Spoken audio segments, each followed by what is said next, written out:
निश्चय दंगाई एजेंसी है। एमपी ने क्या गाली बका, ये चोरी की सरकार है। वही उसी का बाल बच्चा बनेगा एमपी। मुसलमानों के लिए परिटोपी खूब पहनते थे, अब आज क्यों? बेईमानी की सरकार है। सरकार को उठा के बाहर फेंकना है। सटिया नहीं गए चुनाव आयोग, फर्जी वोट डाले गए वहाँ पे आइटम बम फूटा है। आंखों के सामने पटना का गांधी मैदान है, वही गांधी मैदान जो आंदोलन और परिवर्तन के लिए जाना जाता है। जी हाँ, वोटर अधिकार यात्रा जो बिहार में निकाली गई थी 1300 किलोमीटर की, उसका आज समापन हुआ है। समापन पटना के गांधी मैदान में ही हुआ। यहाँ से पदयात्रा निकाली गई। देखिए, सबसे खास बात यह है कि गांधी मैदान जो है परिवर्तन के लिए मानी जाती है, लेकिन यहाँ पर जो लोग आए थे, आखिर उनके भीतर कौन सी आग है? क्या होने वाला है बिहार में? क्या वोटर अधिकार यात्रा से बदलाव होगा? उसका असर कितना होगा? इन्हीं लोगों से जानते हैं। क्या लग रहा है आप लोगों को, बदलाव की बयार है? देखिए, पूरी बदलाव के ब्यार और एक क्रांति का रूप वोटर अधिकार यात्रा ले चुकी है, और वो क्रांति आपको हर जिले में देखने को मिलेगी। आदरणीय राहुल गांधी जी के नेतृत्व में इंडिया गठबंधन तमाम लोग जो उनके साथ शामिल थे, तेजस्वी यादव जी हो, चाहे दीपांकर भट्टाचार्य जी हो, मुकेश सहनी जी हो, और हमारे राजेश राम जी प्रदेश अध्यक्ष, तमाम लोग शामिल थे। जिस अंदाज में यात्रा जहाँ जहाँ जिस गली होके, जिस जिला होके और विधानसभा होके गुजरी, उसमें लाखों का भीड़ और लाखों का हुजूम देखने को मिला। मतलब साफ है कि यह सरकार जो बनी हुई है, ये चोरी की सरकार है। ये सरकार जो बनी है बेईमानी की सरकार है, और फिर बिहार में ये डकैती करना चाह रहे थे।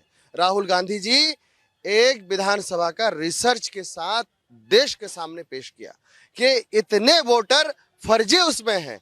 एक छोटे से घर में 80 लोगों का नाम है, 80 लोग अगर वोट दिए होंगे तो क्या होगा? मैं भी एक विधानसभा चुनाव लड़ता हूँ। 1 लाख विधानसभा, अगर 1 लाख विधानसभा में फर्जी वोटर हो तो अगला आदमी कौन जीत सकता है वहां पे? वो तो फर्जी वोट डलवा के जीतेगा। सवाल ये है कि इस देश में चिंता सिर्फ सत्ता का नहीं है, चिंता किसी को बेदखल करने का नहीं है। चिंता इस बात की है कि हमारा मुल्क, हमारा देश जो डेमोक्रेटिक कंट्री है, इसकी देश भर में, दुनिया भर में थू थू होगी, बदनामी होगी, और लोगों का विश्वास टूटेगा। इतना बड़ा डेमोक्रेटिक कंट्री में वोट चोरी से सरकार बन रही है, ये बात हम चलने नहीं देंगे, ये बात हम नहीं सहेंगे। इसके खिलाफ ये आंदोलन है, क्योंकि जिस अंदाज में इलेक्शन कमीशन का और भाजपा का जुगलबंदी देखने को मिला है, अरे हमने कुछ मामला आया, इलेक्शन कमीशन के सामने सवाल किए, उसका जवाब भाजपा के प्रवक्ता दे रहे हैं। इलेक्शन कमीशन को देना चाहिए, उसका जवाब एक जवाब भाजपा के लोग दे रहे हैं। आप आदरणीय राहुल गांधी जी देश के विपक्ष के नेता हैं, जो संवैधानिक पद पे हैं, उनसे आप हलफनामा मांग रहे हैं। उनको शर्म आनी चाहिए। वो जब सीसीटीवी फुटेज उनसे मांगा जा रहा है तो बोल रहा है कि माँ बहनों का हम सीसीटीवी फुटेज नहीं दे सकते हैं।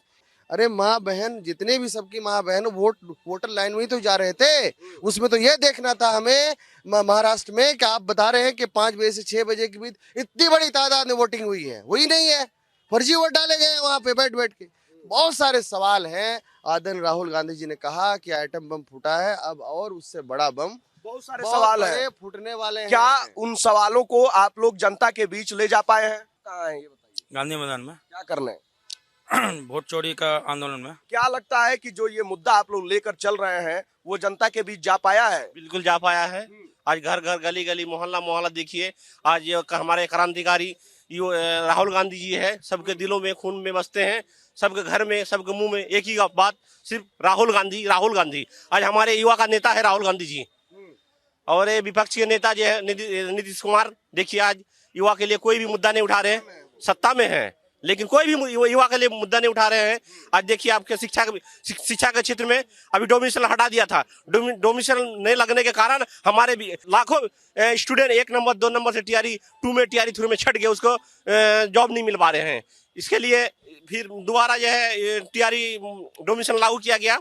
उसके लिए अभी भी टीआरई 4 के लिए मांग किया जा रहा है स्टूडेंट के द्वारा, एस्टेट के लिए मांग किया जा रहा है, लेकिन कोई परिवर्तन नहीं। अभी तक बोलते हैं नोटिफिकेशन निकाल देंगे। हमारी ये सरकार जो है, युवा की सरकार की बात मान ही नहीं रहे हैं। इसीलिए हम लोग ने ठाना है कि इस बार नीतीश सरकार को उठा के बाहर फेंकना है और महागठबंधन की सरकार को लाना है। नीतीश कुमार तो कह रहे हैं सब कुछ हमने किया है। जी, कुछ नहीं किया।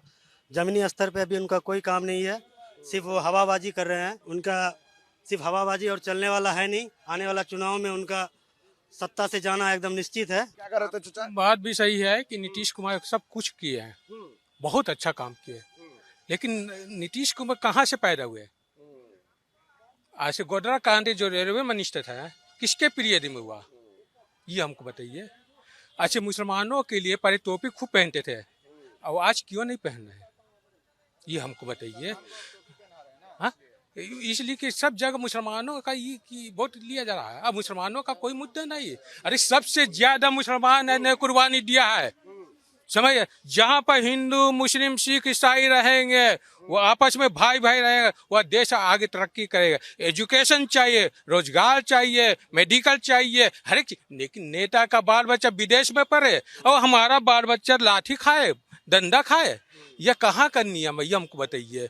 आज हमारे देश के प्रधानमंत्री जो गल्फ कंट्री में जाते हैं, वहाँ के गल्फ के लोग को, मुसलमानों को गले गले मिलाते हैं, कंधे से कंधे। यहाँ के मुसलमानों को नफरत की चिंगारी से देखा।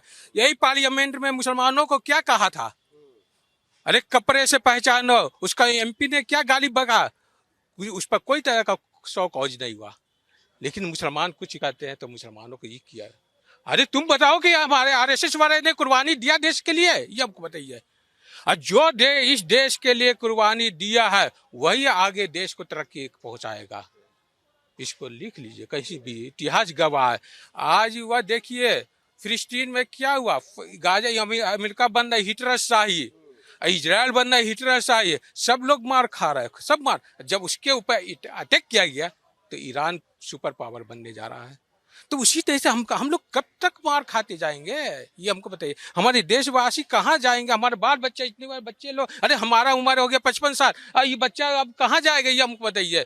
वही उसी का बाल बच्चा बनेगा एमपी, उसी का बाल बच्चा ही बनेगा, और किसी का बाल बच्चा नहीं है, ये हमको बताइए। सिर्फ अदानी के लिए है यही आरोप जो है, जो आपने कहा कि उसी का बाल बच्चा बनेगा, यही आरोप सत्ता पक्ष लगा देता है कि इधर परिवारवाद है। देखिए सत्ता पक्ष क्या आरोप लगाता है, परिवारवाद, भ्रष्टाचार और चोरी का आरोप लगा देता है, लगाता है ना। तो इसका क्या जवाब देंगे आप लोग? इसका जवाब देंगे जब हम पाकिस्तान में का नारा लगा, एग्जाम्पल के तौर पर हम बताएं, ये नहीं है पाकिस्तान में, ये पाकिस्तानी है, ये पाकिस्तानी है, वही हमारा एनडीए, इंडिया के आदमी लोग एनडीए में चले जाते हैं, वॉशिंग मशीन के तरह धुला जाता है। आखिर क्या कहाँ का ये है, ये हमको बताइए।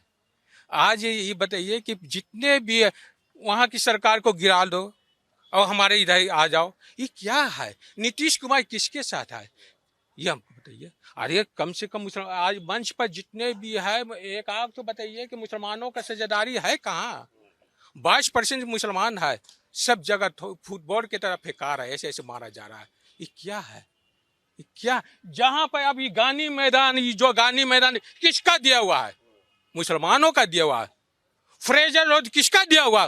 मौलाना मजरूर हक सदाकत आश्रम किसका दिया हुआ? मजरूर हक सर का दिया हुआ, सिवान के लोग ने दिया जी। फिर भी मुसलमान वही गद्दार है, फिर भी है। अरे हमें पाकिस्तान का टैंक किसने उड़ाया, ये हमको बताइए।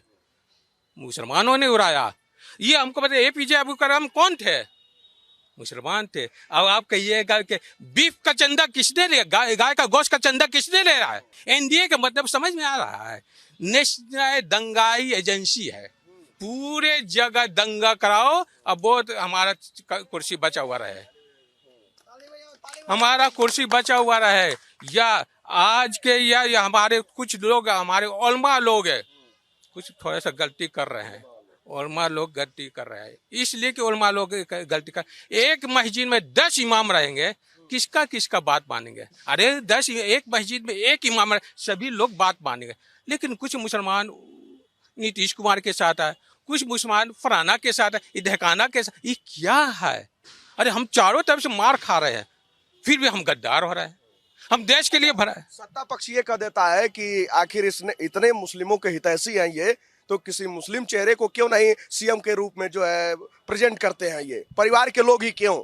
हाँ, इसका कारण यह है, शुरू से जो है नीतीश कुमार के साथ इन्होंने Tejashwi Yadav CM, deputy CM बने। आप नहीं बनते, आप नहीं बनते डिप्टी सीएम, नहीं बनना चाहिए था। अब पूरे वर्ल्ड में, पूरे बिहार में भ्रमण करना चाहिए था, और किसी माइनॉरिटीज को 2-2 सीएम डिप्टी सीएम बना देते। ये कहाँ का ही है? ये सभी चीज आप ही लोग रखिएगा, मुसलमान फुटबॉल की तरफ फेंकाते रहेंगे। अरे हक की बात, ओवैसी को क्यों नहीं लिया जा रहा है? लेकिन उसको ले सकते हैं। मुकेश सहनी बीजेपी का एजेंट है, उसको ले सकते हैं। उद्धव ठाकरे बीजेपी का एजेंट है, उसको ले सकते हैं। फराना ये तो आप अपने ही गठबंधन पे आरोप लगा रहे हैं। नहीं नहीं, गठबंधन का आरोप नहीं कहे। आपने कहा ना कि ओवैसी को क्यों नहीं ले रहा है? गठबंधन के ऊपर आरोप नहीं रहा है। या हमारा सोच विचार जो है, जो जातिवाद, संप्रदायिकतावाद, फिरका प्रस्तिवाद, वह खत्म करना चाहिए। जब तक जातिवाद नहीं खत्म होगा, जब तक भराई नहीं हो सकता। साहब को जो है इंडिया गठबंधन में शामिल करना चाहिए। ओवैसी को होना चाहिए, कोई आप बिहार का कोई मुसलमान को होना चाहिए, कोई भी है ही नहीं। अरे वो मुकेश सहनी को देखिए, मला का ये, नीतीश कुमार को देखो, रिकुर्मी का ये, फराना को देखिए, फराना ये। मुसलमानों का नेता कौन है ये हमको बताए। हमारे कौन आवाज उठाएगा पार्लियामेंट में? अगर मुसलमानों को कोई मारेगा तो पार्लियामेंट में कौन, किसने आवाज उठाएगा? ये हमको बताइए। आवाज उठाने वाला भी कोई होगा कि नहीं होगा? विधानसभा में भी होगा। ये पटना नगर निगम जो 75 बाधा है, पूरा 75, उसमें से क्या तो मुसलमान जीत के आ रहे भैया? 5 मुसलमान। जहां पर मुसलमानों के सबसे ज्यादा आबादी है, फुलवारी शरीफ निगम में, वहाँ आरक्षण दिया जा रहा है। सब चारों तरफ आप ही का आदमी रहे हैं। क्या कह रहे थे? बोल ये रहे थे कि अभी जैसे इलेक्शन कमीशन कह रहा था कि माँ बहन का हम नहीं दे सकते हैं फुटेज, तो इलेक्शन कमीशन से कहना है कि आप माँ बहन का नहीं दे सकते ना, बाप भाई बहनोई का तो दे सकते हैं, कम से कम उनका फुटेज दे दीजिए। आप तो देंगे नहीं, क्योंकि आप तो क्या कहता है कि एनडीए के गोद में बैठे हुए हैं, उनके गोद से आप पल रहे हैं। आपका पूरा शरीर ही काला है, सिर्फ दिल काला नहीं है, क्योंकि आपको एनडीए इस इलेक्शन कमीशन के साथ आप मिलके इलेक्शन चोरी कर रहे हैं।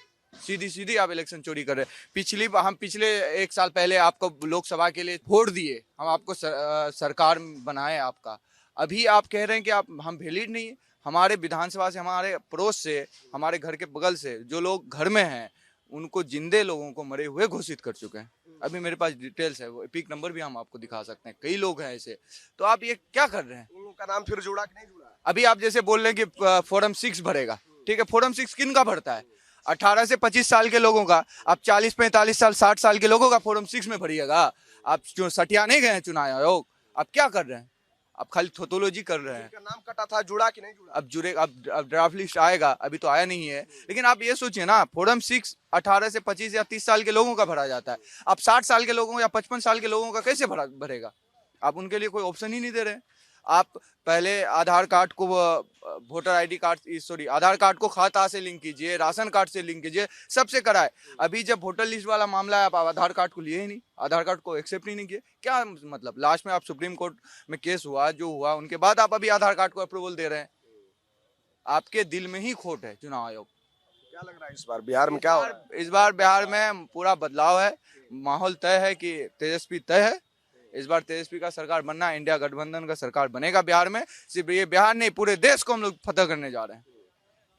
जिस और जवानी चलती है उस और जमाना चलता है। आज बिहार में जो है माननीय राहुल गांधी जी का समापन कार्यक्रम हुआ और लाखों युवा आके यहाँ उनकी हौसला अफजाई को आगे बढ़ाए हैं। और आप जान रहे हैं, मैं मीडिया के माध्यम से तमाम जितने भी नौजवान हैं उनको ये संदेश देना चाहता हूं कि कटिहार हो या पूर्णिया हो या अररिया हो या किशनगंज हो, तमाम जगह के जो नौजवान आज इस गांधी मैदान में आए हैं, उनका खास सिर्फ एक ही संदेश था कि जो है ये जो मतदाताओं के साथ छेड़खानी हुआ, ये शुरुआत है। फिर राजस्व महाअभियान चलाया जा रहा है, उसमें बहुत ही अशिक्षित है, गरीब लोग हैं, जिनके घर में शिक्षा का अभाव है, वो जमीन के कागजों के पीछे दौड़ रहे हैं। फिर राशन कार्ड का मामला आ जाएगा। नया चीज जो राज्य और केंद्र की सरकार है वो आम आदमी के हितों को रक्षा के लिए कभी भी नहीं सोच रही है। जिस ओर जवानी चलती है उस ओर जमाना चलता है, भाई साहब ने ये कहा। ठीक है, युवा ही देश को बदलते हैं। अब देखना होगा कि साल 2025 का ये विधानसभा चुनाव किस करवट बैठता है। खास बात यह है कि अक्टूबर नवंबर तक ये मुद्दा जितना ज्वलनशील अभी है उस समय तक बरकरार रहता है कि नहीं रहता है, ये भी देखने वाली बात होती है। क्योंकि बिहार में चुनाव जब भी आते हैं बात तमाम मुद्दों पर होती है, लेकिन जब ओटवा डलाए जाला भैया तो बात सीधे सीधे जाति पर आ जाला। तो देखना होगा कि अक्टूबर नवंबर तक ये तमाम मुद्दे कब तक कौन कौन से मुद्दे बरकरार रहते हैं।